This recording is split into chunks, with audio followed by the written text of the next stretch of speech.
Olá, tudo bem? A paz seja contigo. Mais uma vez nós estamos aqui para falar sobre um pouquinho do que foi a nossa mensagem de ontem, no domingo de manhã. Estar falando de algumas referências, de alguns exemplos. E hoje realmente a gente vai ter que resumir a mensagem, né? Que o texto escolhido, que vai estar em Tito, capítulo 2, ele fala sobre muitos aspectos, né? A respeito da vida cristã, para vários públicos. E independente de qualquer coisa, a gente vai tirar alguns princípios que foram daqueles que foram mais citados na mensagem, foram aqueles que foram mais explorados.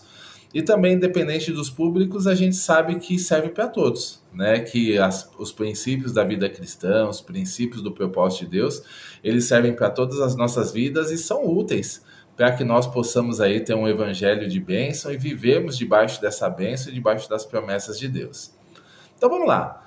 Hoje nós vamos ler Tito e nós vamos ler em parte. Eu vou começar do capítulo 2, verso 1, e depois a gente vai lendo à medida que a mensagem for se desenvolvendo, tá bom? Então vamos lá. Tito 2, verso 1 diz o seguinte: Tu, porém, fala o que convém à sã doutrina, né? Nesse texto, nós vemos que Paulo ele está ensinando Tito, e se você ler um pouquinho para trás, ele vai estar falando um pouquinho sobre falsos profetas, sobre falsos mestres, sobre problemas que acontecem ali dentro das igrejas que ele acabou visitando e percebendo esses problemas, né? Situações de infiltrações, situações onde o povo, de repente, eles ouviam uma palavra, né, que acabava levando eles para longe do evangelho, para longe da presença de Deus, e não fazia com que eles vivessem uma verdadeira experiência, porque tinha situações por trás da pregação da palavra. Mas Tito não. Tito ele deveria pregar o evangelho de verdade, de uma maneira correta, de uma maneira viva, a sã doutrina. E o que significa isso? Significa pregar a palavra do jeito que ela é, né? Expor a palavra do jeito que ela está explicando, de uma forma saudável, de uma forma sadia, porque isso ia fazer com que os ouvintes tivessem uma verdadeira experiência com Deus, que as igrejas, os grupos que estivessem ali debaixo da responsabilidade de Tito, eles iam ter uma experiência correta diante de Deus, e uma vez que eles alinhassem as suas vidas com esse propósito, isso ia levar eles para uma experiência viva com o Senhor, de relacionamento, de intimidade, de direcionamento da parte do Senhor, e consequentemente eles teriam ali vidas na presença, vidas vitoriosas, e veriam várias promessas se cumprindo em suas vidas. Então esse para nós também fica um ponto importante, que principalmente aqueles que têm responsabilidade por estar pregando a palavra, ensinando a palavra, ou falando de qualquer forma, seja num púlpito de uma igreja, seja numa sala de aula numa escola bíblica, seja numa visita numa casa, ou até mesmo no evangelismo de rua, né? No evangelismo pessoal, ainda assim nós temos que falar a verdade. Porque se nós quisermos ou acrescentar a palavra ou retirar pelo fato dela se tornar um pouco mais agradável às pessoas, ou até mesmo, né, querer manipular de alguma forma as atitudes das pessoas, seja na melhor das boas intenções ou não, ainda assim isso vai ter um efeito muito desastroso na vida dos ouvintes. Então é melhor você falar a verdade do jeito que ela é, a palavra do jeito que ela se apresenta, os textos dentro dos seus devidos contextos, porque é isso que o Espírito Santo vai usar e vai fazer com que os ouvintes eles possam ter a transformação necessária, a mudança de vida necessária, a fim de viverem uma verdadeira experiência com Deus. Então, nosso primeiro ponto que nós falamos é exatamente isso, a sã doutrina, né? O ensinamento correto que nos leva a uma experiência e nos leva a uma transformação de vida e a uma vivência na presença do Senhor. Esse seria ali o nosso primeiro ponto. Logo em seguida, né, nós vamos ver aqui no verso 2, que vai dizer o seguinte: Quanto a homens idosos, que sejam temperantes, respeitáveis, sensatos, sadios na fé, no amor e na constância, né? Dentro desse texto, ele fala especificamente para homens idosos, né? Ele dá conselhos ali para os mais antigos na fé, para os homens que já andam na presença do Senhor há mais tempo e já alcançaram certa idade, tanto na vida como também na vivência do Senhor. Mas como a gente disse no início, né? Embora os conselhos eles tenham esse grupo específico ali como alvo, mas eles servem para todos, para que nós possamos aplicar ali nas nossas vidas. E o destaque que eu gostaria de dar é exatamente nessa questão da temperança, que também pode ser interpretada como domínio próprio.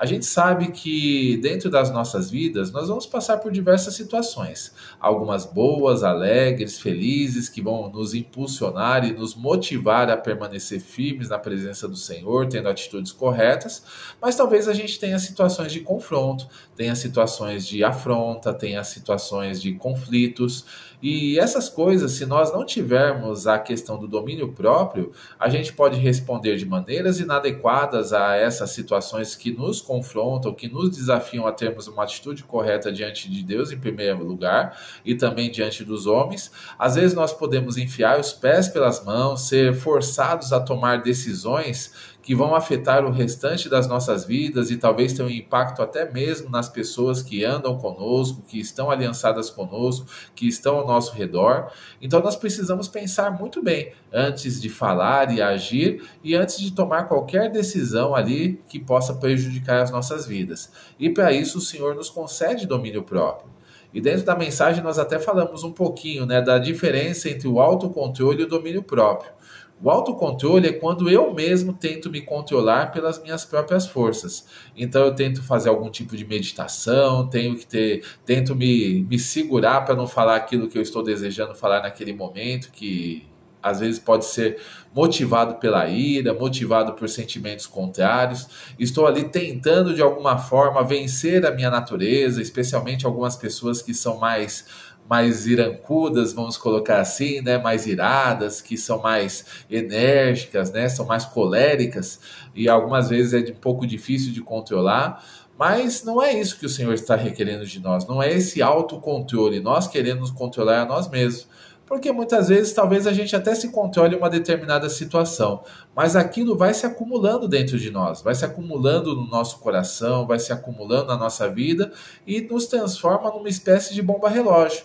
Porque dentro desse acúmulo vai chegar uma hora que essa ira que está se acumulando, ela transborda. E quando ela transborda, talvez a gente haja de uma forma muito ruim, né, com alguma pessoa que não tenha nada a ver, ou que tenha feito coisas muito pequenas para nós, mas como a gente já vinha de um acúmulo de sentimentos negativos, um acúmulo lá do chamado engolir o sapo, né, a gente acaba descontando em quem não tem nada a ver com a história, e isso é uma situação ruim. E não é isso que o Senhor tem para nós. O domínio próprio, a temperança, é um dom do Espírito Santo, né? É uma situação de o Espírito Santo ele atua na nossa vida e à medida que ele atua continuamente vai gerar aquilo que nós falamos que é o fruto do Espírito. E o domínio próprio é um atributo do fruto do Espírito, é uma parte do fruto do Espírito que vai se manifestar em nossas vidas e quando nós estivermos ali num descontrole emocional, quando nós estivermos sob pressão, sob alguma situação, o próprio Espírito Santo que está em nós, que habita em nós, ele vai nos capacitar a termos uma atitude correta, vai nos ajudar a controlarmos as emoções, a controlarmos a língua, a não falarmos aquilo que nós gostaríamos de falar naquele momento, não agir da maneira como nós reagiríamos normalmente, mas ele vai nos ajudar a ter esse domínio. E dentro desse processo, dentro dessa ajuda, mais que isso, ele não vai deixar que os maus sentimentos eles se acumulem, porque nós vamos apresentar as coisas em oração, vamos pedir graça ao Senhor e o Senhor mesmo vai limpar a nossa mente, o nosso coração, de forma que nós estejamos zerados, que aquela situação ela realmente passe e não deixe sequelas sobre as nossas vidas.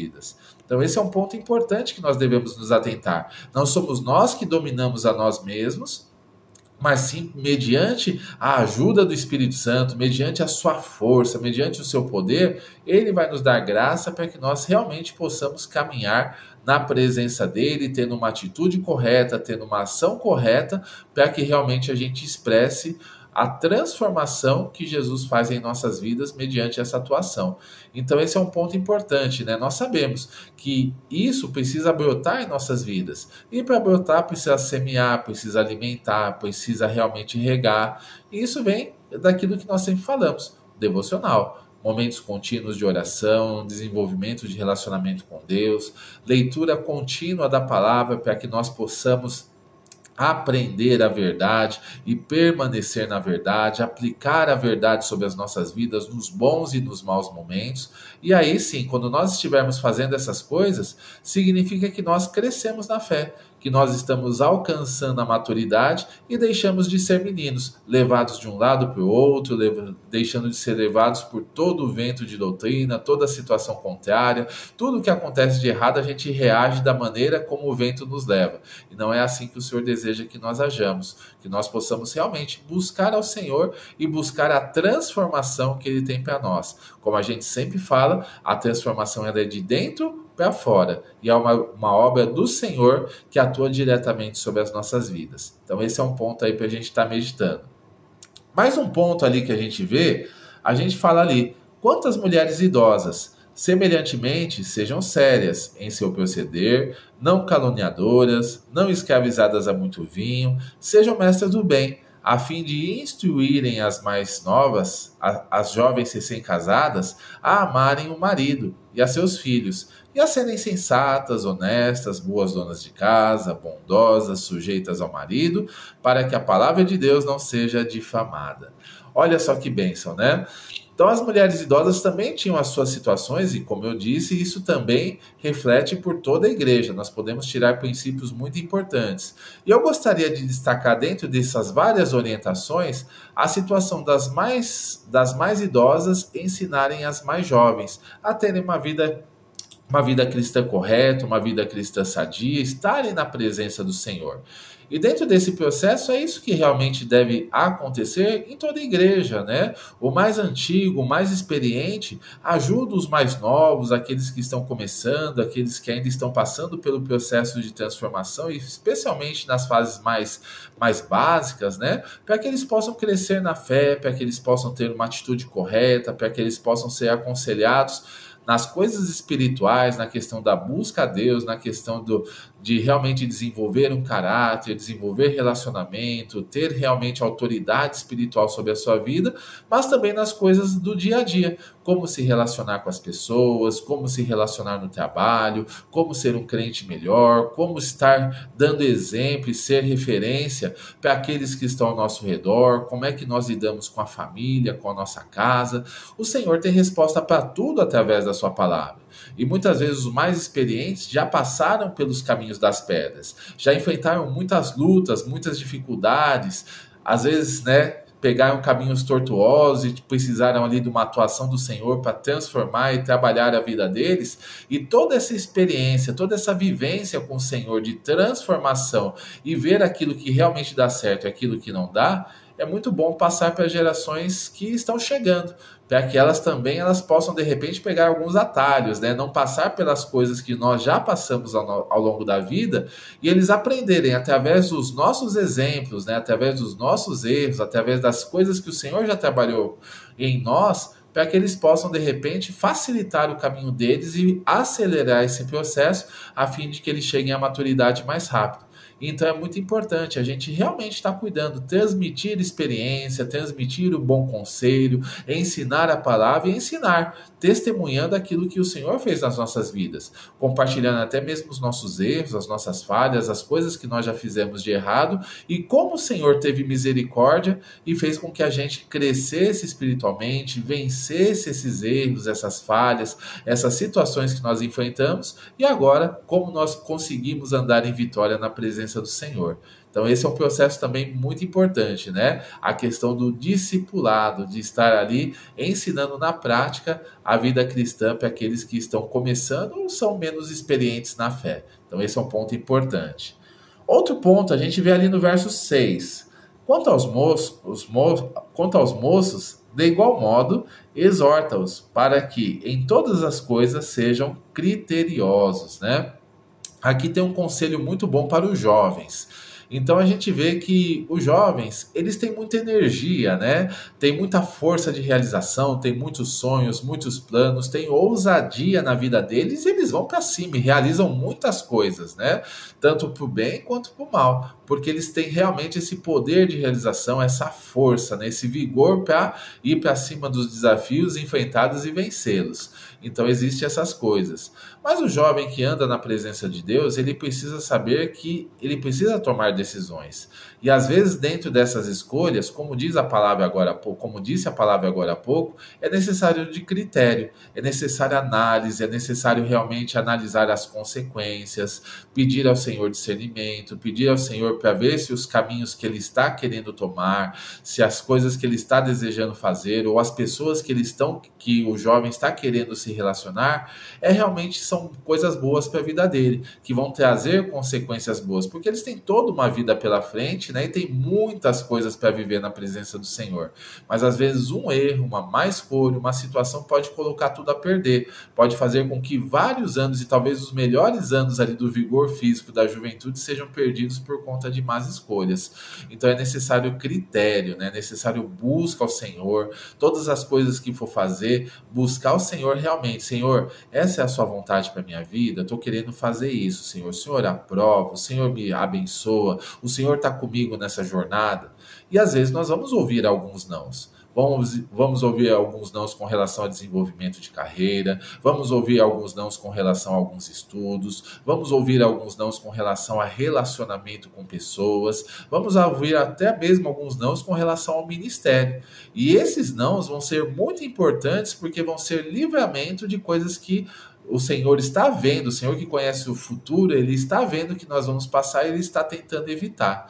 Talvez esse não, num primeiro momento, ele até fale, nossa, que coisa, né? Eu estou perdendo a minha vida, eu estou perdendo meu tempo, né? Estou perdendo oportunidades.